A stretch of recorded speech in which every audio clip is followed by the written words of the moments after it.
وَاذْكُرْ فِي الْكِتَابِ إِبْرَاهِيمَ إِنَّهُ كَانَ صِدِّيقًا نَبِيًّا۔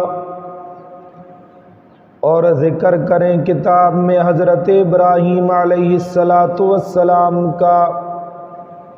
بے شک وہ تھے سچے نبی۔ اذ قال لأبیہ، جب فرمایا حضرت ابراہیم علیہ السلام نے اپنے باپ کو، یا ابت، اے میرے ابا جان،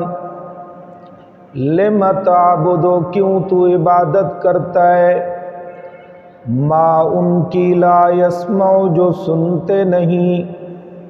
ولا یبصر، اور دیکھتے نہیں، ولا یغنی عنک شیئا، اور نہ تیرے کام آ سکتے ہیں کچھ بھی۔ یا ابت، اے میرے ابا جان، انی قد جاءنی،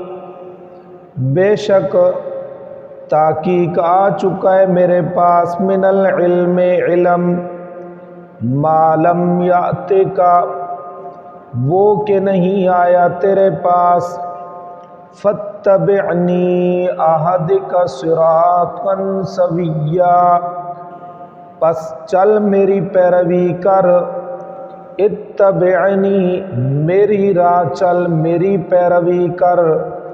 اہدک، میں رہنمائی کروں گا تیری، صراط مستقیم کی طرف، سیدھی راہ کی طرف۔